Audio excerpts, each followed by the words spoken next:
KPK में ना एक सर्वे करवाया है और वो सर्वे भी किसी ने उसको पब्लिक नहीं किया और वो जिन्होंने करवाया उन्होंने पब्लिक करना भी नहीं था।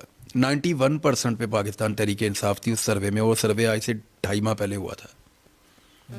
अब 91% पे एक पॉलिटिकल पार्टी का अगर सर्वे खैबर पख्तूनख्वा से आ रहा है तो उससे हुकूमत कैसे ली जा सकती है? उससे बल्ला ही लिया जा सकता है, हुकूमत तो नहीं ली जा सकती। काजी फ़ायद ईसा साहब ने ये शर्मनाक, ये कहना पड़ेगा मुझे, ये अदालत का एक शर्मनाक फ़ैसला होगा जो तारीख़ के अंदर लिखा जाएगा। इससे ज़्यादा शर्मनाक फ़ैसला हो नहीं सकता। आप एक पॉलिटिकल पार्टी से उसका सिंबल छीन लेते हैं सिर्फ एक ऐसे इलेक्शन को जवाब बना के जो उनका इंटरनल इलेक्शन था उस पॉलिटिकल पार्टी का, और दूसरी किसी पॉलिटिकल पार्टी से आप सेम टाइम में नहीं पूछते। और एक पॉलिटिकल पार्टी ऐसी है जिसको ऐसे ही जुर्म में सिर्फ छोटा सा जुर्माना होता है, और दूसरी पॉलिटिकल पार्टी जो पाकिस्तान की सबसे मकबूल पार्टी है, ये ऐसा लगा कि काजी फ़ायद ईसा साहब अपने उस रेफरेंस वाले गुस्से को नहीं भूले और उन्होंने ऐसा लगता है कि रिवेंज में ये रिवेंजफुल लगा मुझे थोड़ा सा ये मामला। और मुझे ज़ाती तौर पे महसूस हुआ उनकी, जो मुझे क्लिप मैंने देखे तो 4, तो मुझे नहीं लगा कि ये कोई अदालत के अंदर बाकायदा, मैं अदालतों में जाता रहा हूँ लेकिन ऐसा होता नहीं है, लोअर कोर्ट्स में भी ऐसा नहीं होता जो मैंने वहाँ होता हुआ देखा अनफॉर्चुनेटली। और नहीं किया, सुप्रीम कोर्ट मुझे बुलाएगी, जब भी बुलाएगी मैं जाऊँगा उनके पास। ये जो पूरा सिस्टम है ना, या पीडीएम की हुकूमत थी, इनमें आप शामिल कर लें स्पेशली जो उस वक्त का वज़ीर दाखिला था राना सनाउल्लाह, शहबाज शरीफ, ये सारे लोग, और पीपल्स पार्टी को भी ये लगता था, फजलुर रहमान साहब ख़ास तौर पे, और पूरा निज़ाम इस्टेब्लिशमेंट। इमरान खान ना इनको ये बावर करवाने में कामयाब हो गए कि मैं गिरफ्तारी से डर रहा हूँ। ज़मान पाक जब ऑपरेशन जो भी हो रहा था, इमरान खान ने बड़े तरीके से इनको, मुझे ऐसा लगा कि उनको डिसीव कर दिया। हालांकि मैं ये जानता था, मेरी ये इमरान खान साहब से बात भी होती रहती थी, वो गिरफ्तारी से बिल्कुल डर नहीं रहा था। इमरान खान ने अपना बैग भी तैयार किया हुआ था कि मैं गिरफ्तारी के लिए तैयार हूँ, लेकिन तासुर ऐसा बनाया गया, कुछ लोगों के स्टेटमेंट थे, कुछ लोग बातें कर रहे थे, कुछ इनकी अपनी पार्टी के अंदर ऐसे लोग थे जो बाहर बातें पहुंचा रहे थे, या इमरान खान साहब जानबूझ के ये चाहते थे लोग उनके बारे में ऐसा सोचें, तो ये तासुर इमरान खान बनाने में कामयाब हो गए कि मैं गिरफ्तारी से डर रहा हूं। अब ये जो तासुर इमरान खान बनाने में कामयाब हुए कि मैं गिरफ्तारी से डर रहा हूं, उसकी बुनियाद के ऊपर उनको फाइनली गिरफ्तार कर लिया गया। मुझे ऐसा लगता है कि इमरान खान का ट्रैप काम कर गया, वो जो चाहते थे वहां पे सबको घेर कर ले आए। अब वो आदमी जेल में है। अब मुझे आप ये बताएं कि इमरान खान जेल से बाहर होते, रोजाना 100 जुमले बोलते, 100 में से 2 जुमले पकड़े जाते, कोई ना कोई गलती निकालता, कोई ना कोई कुछ करता, कहीं कुछ बोलने को मिलता अपोजिशन को। आज इमरान खान के खिलाफ क्या बयानिया है? कुछ भी नहीं है। वो जेल में है, वो सबसे पॉपुलर है।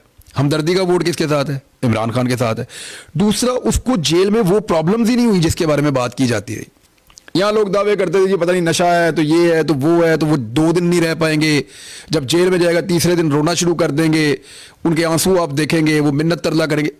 वो चीज़ें नहीं हुई, वो चीज़ें नहीं हुई। असेसमेंट गलत हो गई इमरान खान के बारे में एक दफ़ा फिर। पहले भी असेसमेंट गलत हुई थी, दोबारा भी असेसमेंट गलत हुई, और जितनी देर इमरान खान को जेल के अंदर रखा जाएगा उसको छोड़ना मेरे ख्याल में उतना मुश्किल होता चला जाएगा। आप अभी एक लम्हे के लिए सोचें ना, आप फील्ड में रिपोर्टिंग करते हैं, पूरा पाकिस्तान घूमते हुए आप आ रहे हैं। अभी अगर इमरान खान को छोड़ने का फैसला हो जाए और ये कहा जाए कि कल 4 बजे रहा किया, चले कल या परसों छोड़ा जाएगा या 3 दिन बाद छोड़ा जाएगा, तो आप मुझे बताएं कि इमरान खान घर कितने दिनों में पहुंचेगा? आपको सड़कों पे जगह ही नहीं मिलेगी, सड़कों पे आपको जगह ही नहीं मिलेगी। हर मोड़ से मोटरवे पे गाड़ियां चढ़ जाएंगी। अडयाला जेल से उसको घर लाना मुसीबत बनेगा, हेलीकॉप्टर पे पिक करना पड़ेगा। ये इमरान खान को इस वक्त बना दिया गया है। यही इमरान खान के खिलाफ जब इमरान खान ने असम्बलियां तोड़ी थी, तब इलेक्शन करवाती उस वक्त की अपोजिशन या पीडीएम की जमातें, तो शायद वो इमरान खान को शिकस्त दे लेते। उन्होंने सारा मौका ज़ाया किया, फिर अपनी बैड गवर्नेंस के जरिए से जो कोई लोगों को थोड़ी बहुत उम्मीद थी वो भी खत्म कर दी। यानी अगर किसी को गलतफहमी थी कि शहबाज शरीफ बहुत अच्छा एडमिनिस्ट्रेटर है, तो वो भी गलतफहमी दूर होगी। सारी चीजें एक्सपोज होने के बाद इस वक्त इमरान खान की मकबूलियत जो है उसको पंजाब के अंदर तो वो 70% की, ऑलमोस्ट 60-70% के बीच में कहीं एग्जिस्ट करती है अलग अलग जिलों में। वो सिंध में पीपल्स पार्टी से आगे है अगर फेयर इलेक्शन हो तो। बलूचिस्तान में आज लोग उसका नाम लेते हैं, कबायली इलाकों में उसका नाम लेते हैं, केपी में वो 90% पे खड़ा है। अब कैसे शिकस्त दी जा सकती है? इस्लामाबाद में लोग दूसरी पार्टी का नाम ही नहीं सुनना चाहते। ये सिचुएशन पैदा हो गई है पाकिस्तान में, ये सिचुएशन पैदा हो गई है। लोगों की, पाकिस्तान की पूरी सियासत एक शख्सियत के गिर्द घूम रही है। आज इमरान खान जो है उसको डिस्कस आप नहीं कर सकते, उसके बारे में आप ज़्यादा वो नहीं कर सकते, उसके बयानात आप नहीं चला सकते। लेकिन क्या आप नहीं देखते कि पाकिस्तान में गुज़िश्ता 200 टॉक शोज आप उठा लें पिछले 1 महीने के, क्या कोई एक भी टॉक शो इस नाम के बगैर या इस शख्स के बगैर हुआ है? सारी सियासत उसके इर्द गिर्द घूम रही है। नवाज शरीफ साहब ने जो धोखे में अपने आप को रखा और अपने दोस्तों को रखा कि मैं जब पाकिस्तान आऊंगा तो लोग इमरान खान का नाम भी भूल जाएंगे और मैं मकबूलियत की मिराज पे चला जाऊंगा और पाकिस्तानी जो हैं वो मेरे पीछे लग जाएंगे और मैं एक बहुत बड़ी वेव क्रिएट कर दूंगा, वो ये अनफॉर्चुनेट रहे मियाँ साहब नहीं कर पाए। क्योंकि मियाँ साहब के अपने कॉम्प्रोमाइज़, पैंतरे बदलना, बार बार डीलें करना, बार बार बीमार हो जाना, हर दफ़ा बीमार होकर निकल जाना, बुरे वक्त में भाग जाना कारकुन को छोड़ के, इन चीज़ों ने मियाँ साहब को और उनकी पार्टी को डैमेज किया है। वहाँ बहुत मायूसी है। इमरान खान के पास जो सबसे बड़ी इस वक्त स्ट्रेंथ है, अगर इमरान खान को कमज़ोर करना है तो सिर्फ एक ही तरीका है कि इमरान खान मुल्क से चला जाए। लेकिन इमरान खान को ख़त्म करने के 2 ही तरीके हैं, या तो इसको एक कमज़ोर हुकूमत दे दी जाए पहले की तरह की, और 2 साल इंतज़ार किया जाए, कमज़ोर हो जाएगा। क्योंकि जो हालात पाकिस्तान के बन चुके हैं ना, कोई भी हुकूमत आके, मैं सीरियसली आपको कह रहा हूँ, कोई भी हुकूमत आके पब्लिक उम्मीद ना रखे कि वो आते ही इसको जादू से ठीक कर देगी। जो हालात बन गए हैं पाकिस्तान के, इसमें सालों लग जाएंगे, 3 साल तो एटलीस्ट लगेंगे पाकिस्तान की कमर को सीधा होने में। तरक्की तो बहुत दूर की बात है, हालात की बेहतरी तो बहुत दूर की बात है। जहाँ हम पहुँच गए हैं यहाँ पे बड़ी कुर्बानियाँ भी देनी पड़ेगी कौम को इलेक्शन के बाद भी। तो मामला ये है कि इमरान खान भी आ गया तो नहीं होगा। 2 तरीके हैं जी इमरान खान को कमज़ोर करने के, एक उससे को डील करके उसको पाकिस्तान से बाहर भिजवा दें तो लोग मायूस हो जाएंगे उससे। दूसरा तरीका ये है कि इमरान खान जो है उसको इक़्तिदार दिया जाए कमज़ोर, और उस कमज़ोर इक़्तिदार के ज़रिए से उसको डीफेम कर दिया जाए ना। देखिए, नवाज शरीफ साहब अगर हुकूमत में आ जाते हैं तो ज़बरदस्ती किया गया ना अब तक। जब भी मियाँ साहब अगर आ रहे हैं तो ज़बरदस्ती आ रहे हैं। मियाँ साहब मुल्क की इकॉनमी ज़बरदस्ती तो नहीं चला पाएंगे, मियाँ साहब मुल्क के मामलात को ज़बरदस्ती तो नहीं आगे बढ़ा पाएंगे। लोगों को डंडे के साथ मार के तो नहीं कह सकते कि यहाँ इन्वेस्टमेंट करो। लोगों को कान पकड़ा के या उनके घरों के अंदर छापे मार के या उनकी खवातीन को बेइज्जत करके या उनकी चादर और 4 दीवारी का तकद्दुस पामाल करके तो इकॉनमी ठीक नहीं कर सकेंगे मियाँ साहब। इस फार्मूला के साथ नहीं चलेगा भाई। लोगों का कॉन्फिडेंस आने वाली गवर्नमेंट पे होना चाहिए, और वो तभी होगा जब लोग अपनी मर्जी से अपने वोट का राइट इस्तेमाल करेंगे। और लोगों को नज़र आ रहा है कि ये मुतनाज़ तरीन इलेक्शन होने जा रहा है अनफॉर्चुनेटली।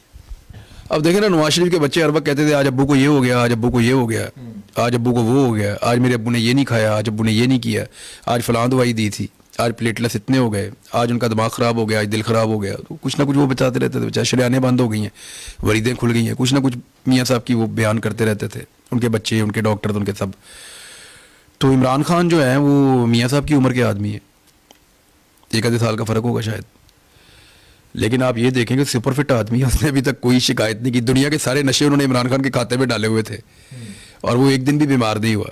और मियाँ साहब जो उनके मुताबिक कोई नशा नहीं करते, मियाँ साहब रोज़ बीमार हो जाते थे। अभी तो एक रिकॉर्ड आप निकालें, मैं दोस्त को एक को कहा, मैंने कहा डाटा इकट्ठा करो कि जितने सियासतदान आज तक गिरफ्तार हुए कितने दिन बाद बीमार हुए।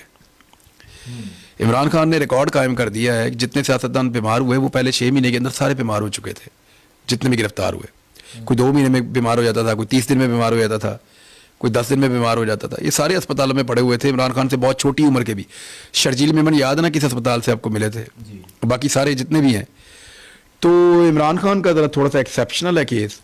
वो अपने आप को, वो अपनी कमज़ोरी शो नहीं करना चाह रहे, हालांकि उनको तकालीफ हैं, कुछ जो मीडिया वाले जाते हैं वो बताते हैं कि उनको तकालीफ हैं, बट इसके बावजूद वो अपनी तकालीफ शो नहीं करना चाह रहे। ये इमरान खान साहब का अब तक का स्टेटस है। लेट्स सी वो क्या करते हैं। देखिए, वो बातचीत करने के लिए इमरान खान ने पहले भी कहा था मैं तैयार हूँ, लेकिन वो बातचीत करने की जब भी बात करते हैं तो वो कहते हैं मैं सिस्टम के ऊपर बात करूँगा, इलेक्शन पे मेरे साथ बात कर लें, इकॉनमी पे मेरे साथ बात कर लें, निज़ाम के ऊपर मेरे साथ बात कर लें, मैं कंप्रोमाइज़ नहीं करूँगा किसी एनआरओ के लिए, किसी बाकी चीज़ों के लिए। उन्होंने पहले भी कहा था, वो आज भी ये कहते हैं पॉलिटिकल आदमी बात करने के लिए तैयार हूँ, बात करो, आगे बढ़ते हैं।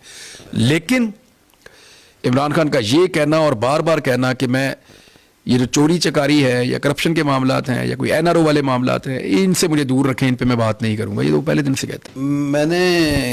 मैंने काफ़ी डाटा इकट्ठा किया है और इस बीच में फारिग नहीं मैं बैठा, मेरे पास काफ़ी डाटा है, बहुत सारी चीज़ें मैंने इकट्ठी की हैं, बहुत सारी इन्फॉर्मेशन इकट्ठी की है। जब मैं काम शुरू करूँगा तो वो सारी मैं दूंगा। ख्वाहिश मेरी ये है कि मैं उम्रा कर लूँ, उसके बाद मैं अपना वीलॉग शुरू करूँ। तो बुध वाले दिन के गालिबन हमारे टिकट हैं, मुझे जो बताया मेरे भाई ने, बुध वाले दिन के टिकट्स हैं। तो अगर मैं उम्रे पे चला गया तो फिर मैं उम्रे से आते ही चंद दिन में वापस आके अपना काम शुरू करूँगा, और अगर ना जा पाया तो फिर घर आके शुरू कर दूँगा। तो रोकने वाले रोकेंगे नहीं? रोकेंगे तो घर आ जाऊँगा ना, रोकेंगे तो घर आ जाऊँगा, एयरपोर्ट पे रोकेंगे तो मैं इधर आ जाऊँगा। अच्छा, मुझे बता दें, आखिर में क्या पैगाम देना चाहेंगे आप देखने वालों को इलेक्शन के हवाले से? मैं एक चीज़ देखें, पाकिस्तानी को बताऊँ, आपको अगर निज़ाम के अंदर शिकायत हैं, या आपको लगता है कि निज़ाम ठीक नहीं है, या आपको लगता है कि निज़ाम डिलीवर नहीं कर रहा, या आपको निज़ाम से शिकायत है कि निज़ाम नाइंसाफ़ी और ज़्यादती कर रहा है, तो फिर आपके पास ये मौका है वोट डाल के उस निज़ाम को चेंज करने का। अगर आप वोट का राइट इस्तेमाल नहीं करते, आप बाहर नहीं निकलते, मायूस होके आपको मायूस करने वाले मायूस करेंगे, कहेंगे जी वो ताड़ी की गिनती नहीं होनी वोटां दी, तो आप सोचेंगे यार मेरा वोट जब गिना ही नहीं जाएगा तो मैं डालूं क्यों। कई लोग आपको ये कह के मायूस करेंगे कि जनाब धांधली बहुत ज़्यादा होगी, तो आप सोचेंगे यार अगर धांधली होनी मेरे वोट के साथ तो मैं डालूं क्यों। कई लोग आपको ये कहेंगे कि जनाब आपका वोट डलना कहीं और है और निकलना कहीं और है। कई लोग आपको ये कहेंगे कि जब आप इस उम्मीदवार को वोट डालेंगे तो ये बाद में जो वादे किए उनसे मुकर जाएगा और कुछ और कर देगा जाके, या ये आपकी उम्मीदों पे पूरा नहीं उतरेगा। तो हर तरह से ये निज़ाम आपको मायूस करने की कोशिश करेगा, मुतनफ़र करने की कोशिश करेगा। आप इस निज़ाम की बातों में ना आए और आपने निकल कर वोट डाल दिया तो फिर निज़ाम बदल जाएगा। लेकिन अगर आप वोट नहीं डालते 8 फरवरी को, तो फिर अगले 5 साल तक आपको कोई हक नहीं पहुंचता कि आप किसी नाइंसाफ़ी या निज़ाम की किसी खराबी की निशानदेही भी करें। अच्छा, एक सवाल याद आ गया, सनम जवेद के चौधरी परवेज लाई के कागजात मंजूर हो गए इस पे आपने बताना है। सनम आ गई है मैदान में, जेल में बैठ के वो मैदान में आ गई है। देखें, मैंने ना पाकिस्तान की सियासी तारीख में इतनी तेज़ी से किसी को मकबूल होते हुए नहीं देखा जितना मैंने सनम जावेद को मकबूल होते हुए देखा। उसका रीज़न उसकी जुर्रत है, उसका रीज़न जो है वो उसका डट जाना है। वो निहत्ती लड़की है, एक लड़की बेचारी कितनी ताकतवर हो सकती है नॉर्मली, लेकिन वो अपने मौक़िफ़ के ऊपर कायम है। दूसरा, उसने वफादारी दिखाई है इमरान खान के साथ। तो पॉलिटिकल पार्टीज़ में ऐसे जो लोग होते हैं उनको जल्दी फेम भी मिल जाता है, वो आगे भी बढ़ जाते हैं, लोग इज्जत करते हैं बहादुरों की। तो ये मेरी भी ख्वाहिश थी कि ये इलेक्शन होना चाहिए। मैं देखना चाहता हूँ कि लोग एक लाडले बादशाह की बेटी को वोट डालते हैं या एक मिडिल क्लास की ऐसी लड़की को जिसने एक नई मिसाल कायम कर दी है, ये मैं देखना चाहता हूँ। लेकिन वो कुछ लोग कह रहे हैं कि शायद वो इलेक्शन मरियम के ख़िलाफ़ वाला ना हो, वहाँ से कोई और कैंडिडेट है और इसको शायद किसी और सीट से लड़ा दिया जाए। अभी कोई कन्फर्मेशन नहीं है, लेकिन ये जहाँ से भी लड़ेगी इसका इलेक्शन बड़ा मज़ेदार होगा। चौधरी परवेज लाई बाहर आ जाती है इलेक्शन से पहले और इसको एक रैली करने का मौका मिलता है तो वो ये ज़्यादा इंटरेस्टिंग होगा। चौधरी परवेज लाई जो है उन्होंने MNA वाला तो नहीं किया था, मेरे ख्याल में MPA वाला उनका हो गया।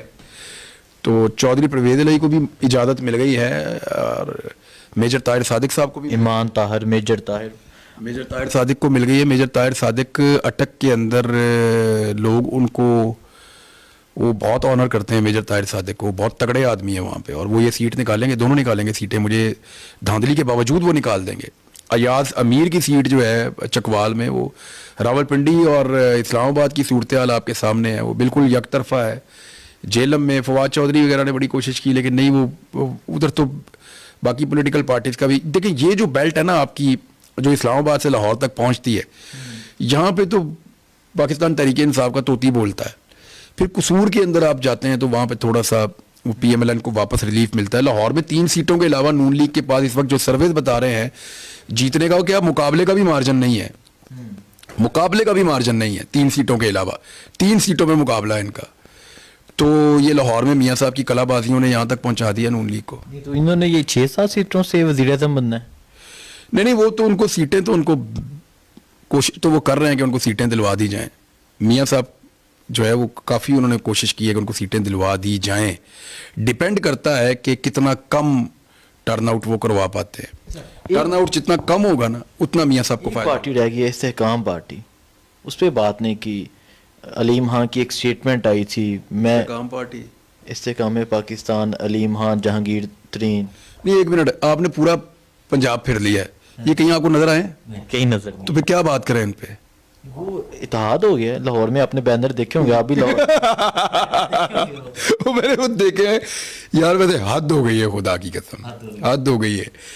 यानी नून लीग के ये हालात आ गए कि उन्होंने एक बिल्कुल नौमौलूद पार्टी और उसमें अननोन किस्म के चेहरे और उनके साथ इत्तेहाद किया सिर्फ इसलिए कि शायद कोई सीट निकल आए। वो सीट वो वहाँ से फिर भी नहीं निकलनी, सीट फिर भी नहीं निकलनी, आप देख लीजिएगा। ये वो शहर है जहाँ नवाज शरीफ खंबे को टिकट देता था वो जीत जाता था, फिर मियाँ साहब ने कलाबाजियाँ लगाना शुरू की, और आज वो शहर है जहाँ नवाज शरीफ के मुकाबले में खंबा आता है, सूरत हाल हो गई है। अब धांधली करके ये जो मर्जी कर ले, लेकिन इलेक्शन हो चुका है, उसका रिजल्ट भी आ चुका है। इलेक्शन का रिजल्ट आ चुका है। इमरान रियाज खान ने 8 फरवरी के हवाले से अपना तजिया पेश किया। अब आपने कमेंट करना है आप इस हवाले से क्या कहते हैं। मुझे दीजिए इजाज़त, अल्लाह हाफिज़।